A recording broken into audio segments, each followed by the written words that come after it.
bonsoir. Tu es béni au nom puissant de Jésus. Que le nom de Dieu soit loué. Nous sommes là pour notre enseignement concernant la foi qui donne la victoire. Nous avons commencé la foi qui donne la victoire et nous sommes à la troisième partie aujourd'hui. On a déjà vu la deuxième partie la fois passée. Donc, nous avons vu, selon la parole de l'Éternel, selon 1 Samuel chapitre 17, toujours à partir du verset 12 jusqu'au 25e verset. Nous avons vu comment les choses se sont passées. David est arrivé sur le champ où ses frères étaient en guerre et maintenant il a acquis de leur santé, de tout ce qui s'est passé, comme son papa l'avait dit. Et nous avons vu comment ce Goliath s'est présenté pour défier le peuple d'Israël. Maintenant, nous allons voir les réactions de David. Nous avons vu la fois passée qu'il a entendu, cru entendre la récompense que le roi donnait à celui qui va donner la victoire à l'Israël en tuant Goliath. Aujourd'hui, nous allons avancer par la grâce de Dieu dans 1 Samuel toujours, 1 Samuel chapitre 17 à partir du verset 26 jusqu'au 36e verset. 1 Samuel 17 à partir du verset 26 jusqu'au 36e verset. Prions. Éternel des armées, que ton nom soit loué, exalté, célébré, magnifié, que ton nom soit béni parce que tu es le roi des rois, l'incomparable Dieu, celui qui donne les miracles, celui qui nous amène dans une dimension glorieuse. Nous bénissons ton Seigneur pour tout ce que tu fais, tout ce que tu feras. Papa, ce n'est que le début du commencement, les grandes choses arrivent, nous les espérons et nous croyons en toi que tu vas faire pour nous le donner au nom puissant de Jésus. Tout ce qui ne fait pas un avec le Saint-Esprit soit balayé, soit très loin de nous. Oh Papa, que ton enseignement qui va sortir nous édifie, nous change, nous transforme, nous amène dans une autre grandeur, dans une gloire exceptionnelle. Sois béni, Éternel des armées, que ton nom soit élevé, exalté, célébré, magnifié au nom puissant de Jésus. Merci Saint-Esprit de Dieu, parce que tu as déjà pris contrôle total. Ce n'est pas un homme qui va parler de cette parole qui est de Dieu, mais c'est le Saint-Esprit, l'Esprit de Dieu qui va parler pour la gloire de l'Éternel. Merci Saint-Israël, parce que avant la fin de cette parole, quelqu'un aura son miracle. Après la fin de cette parole, quelqu'un aura son miracle. Merci. Au nom puissant de Jésus, nous avons prié et reçu. Amen. Chers frères, soyez bénis au nom puissant de Jésus. C'est toujours votre humble serviteur de l'Éternel, le pasteur Aeva Sami, qui vous amène dans cette parole présentée par l'église MIFEV, Ministère International Fleuve d'eau de la vie. Que le nom de l'Éternel soit loué, que le nom de l'Éternel soit exalté. À la fin, par la grâce de Dieu, nous allons vous donner nos contacts. Aujourd'hui, nous sommes dans la suite de la foi qui donne la victoire. Comme je viens de le dire, vous allez retrouver le passage dans 1 Samuel chapitre 17 à partir du verset 26e jusqu'au 36e verset. Écoutez-moi, moi je vais rentrer en même temps dans la parole. J'ai déjà l'histoire.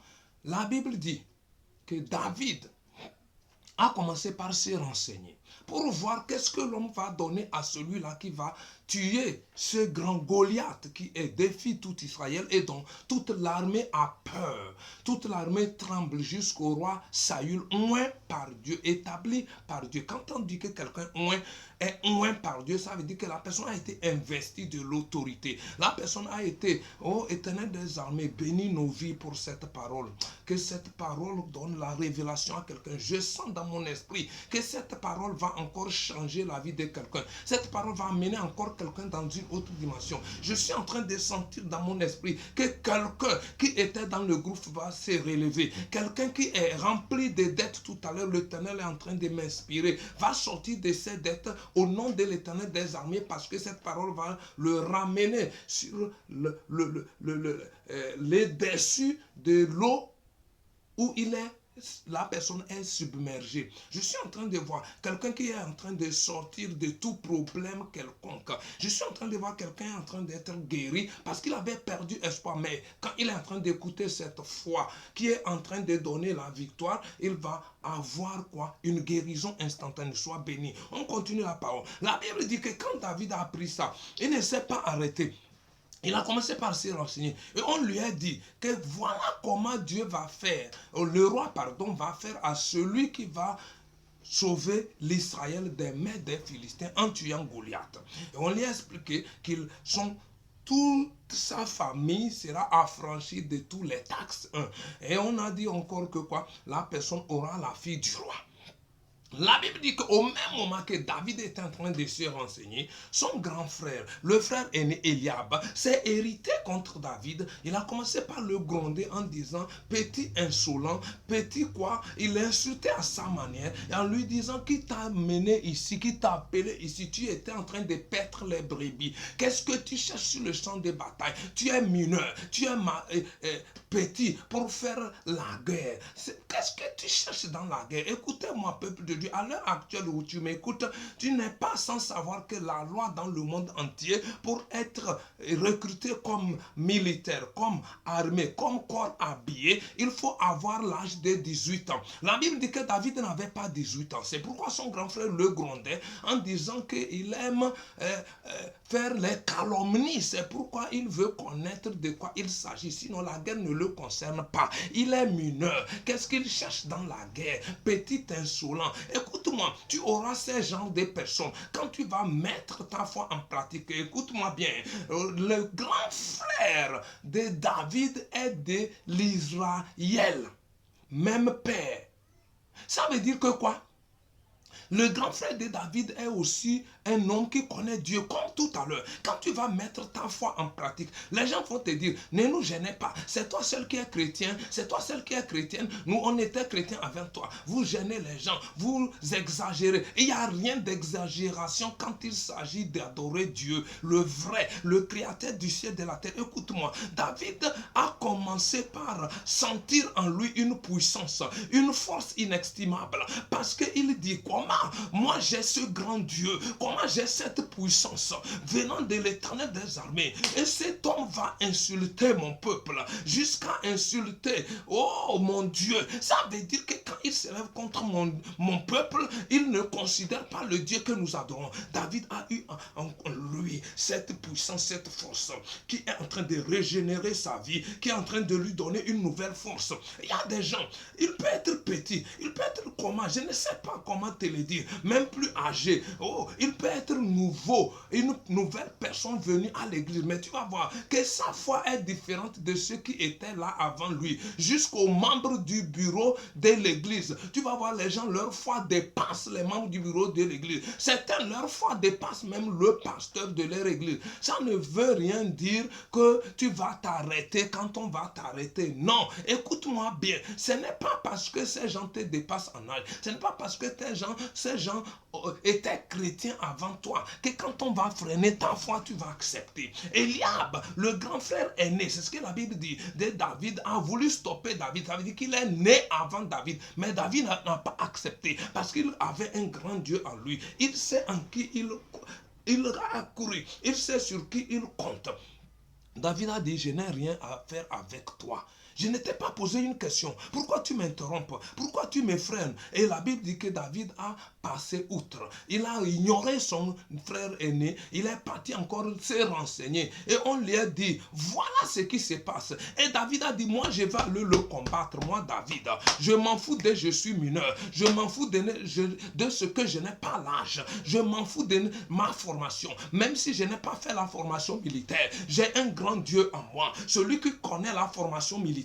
Celui qui est l'Éternel des armées. Il a eu toutes les formations militaires que les gens n'en ont pas. Je vais aller en son nom. Je vais combattre ces Philistins. Écoutez-moi, la Bible dit que l'information est parvenue au roi Saül. Le roi Saül a fait venir David.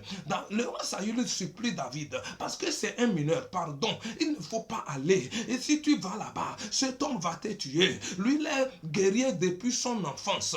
Il a commencé la guerre, ce n'est pas aujourd'hui. Mais on n'a pas donné le temps que Goliath a déjà fait la guerre. Donc ne t'hasarde pas. Au petit, je t'en prie, ta vie est précieuse. Mais David a dit non. Quand je pétais les troupeaux dans la brousse, alléluia, les lions surgissent. Il prend ma brebis, je saute sur le lion, je le tiens et j'arrache ma brebis. Je le tape, s'il le faut même, je le tue. Si l'ours vient, je le prends et j'arrache la brebis de sa bouche. Écoutez-moi bien, l'ours, le lion, ce sont des animaux féroces, des bêtes féroces des champs. Mais David s'en foutait pas mal parce qu'il avait une puissance en lui. Celui qui a créé le ciel et la terre et tout ce que la terre renferme, celui qui a créé l'homme à son image, David savait bien que lui a été créé à l'image de Dieu. Donc s'il a été créé à l'image de Dieu, ce que Dieu fait, lui aussi il peut le faire. Autrement dit, la puissance que Dieu en a, David se dit que j'ai cette puissance parce que l'Éternel est avec moi. Écoutez-moi, ce qui m'a surpris, David comparait les animaux aux hommes. Il dit de la même manière que j'ai terrassé l'ours et le lion, je vais terrasser cet circoncis, ce Goliath, cet homme qui est en train d'insulter pas l'Israël, mais Dieu. Écoute-moi, les problèmes qui viennent dans ta vie, c'est pour dire que ton Dieu est incapable. C'est pour dire que ton Dieu ne peut rien. David a compris que c'était le cas de l'Israël.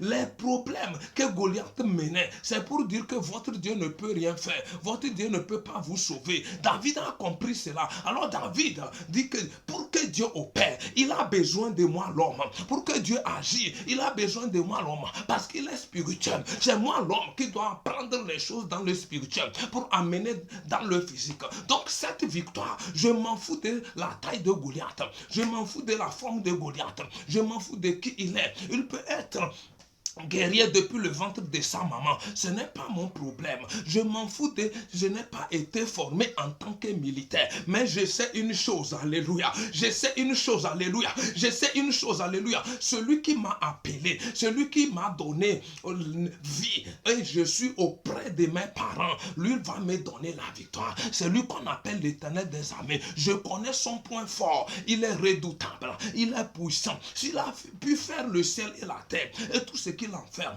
Et il m'a formé, moi, David. Oh, je sais qu'il peut faire au-delà. S'il m'a donné la victoire auprès des lions, auprès des ours, ce n'est pas ici qu'il va m'abandonner. Écoute-moi bien, l'ours ne pense pas, le lion ne pense pas, ce sont des animaux. Bien sûr qu'ils sont féroces, mais ils ne réfléchissent pas avant d'agir. Ils n'ont pas de stratégie d'agissement. Mais Goliath avait les stratégies d'agissement. Il était un guerrier formé intellectuellement, sur tous les plans. Et écoute-moi encore, Goliath avait ces dieux qu'il adorait. Il comptait sur ces dieux. Goliath ne vient pas contre Israël parce qu'il faut venir. Il s'est préparé. Il sait qui il est. D'abord, après sa force, sa gabarit, il s'est préparé spirituellement. David s'est dit, il y a quelqu'un qui est au-dessus de toutes les préparations spirituelles. Il y a quelqu'un qui est au-dessus de l'envoûtement. Il y a quelqu'un qui est au-dessus de la sorcellerie. Il y a quelqu'un qui est au-dessus des fétiches, des puissances démoniaques. Il y a quelqu'un qui peut tout vaincre.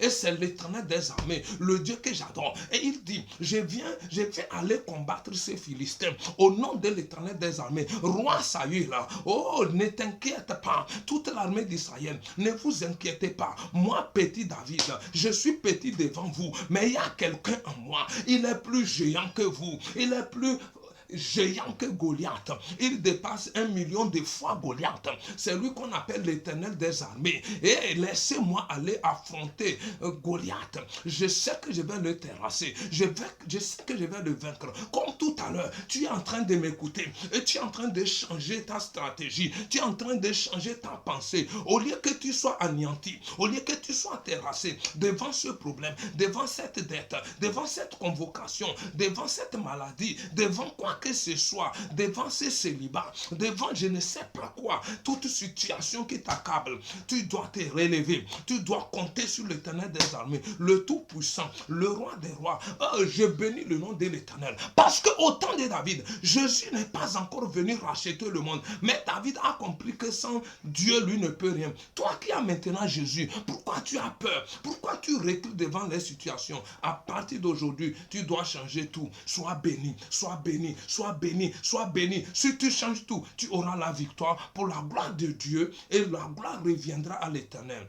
Tu es béni au nom puissant de Jésus. Je m'arrête ici pour la gloire de l'Éternel. Nous allons prier. Éternel des armées, que ton nom soit béni, exalté, célébré, magnifié. Merci pour ta parole qui est sortie. Bénis ta parole dans nos vies. Aide-nous à nous relever de toutes nos faiblesses et à franchir toutes les barrières qu'il faut affranchir et aller à l'obtention de la victoire. Éternel des armées, cette foi qui remporte la victoire, mets-la en nous, qu'elle soit pleinement en nous. Que ton nom soit béni et que toutes les situations tombent au-devant de nous au nom puissant de Jésus. Vous êtes bénis, c'est votre humble serviteur, le pasteur Aïva Sami, nos contacts, plus 228 90 06 97 75, plus 228 80. Plus 228 90 06 97 75, plus 228 98 33 87, plus 228 98 33 87. Sois béni, richement béni. Vos remarques, vos suggestions, tout ce que vous avez pour nous, nous sommes prêts. Nous sommes ouverts pour recevoir cela. Tout ce que vous voulez que nous fassions pour vous aussi, appelez-nous. On peut, au nom de l'Éternel des armées, faire quelque chose pour vous parce que c'est lui qui va le faire. Même vos prières sont les bienvenues. Shalom, shalom. Bye bye. Prochaine suite de cette prêche arrive. Merci beaucoup et que vous êtes bénis riches.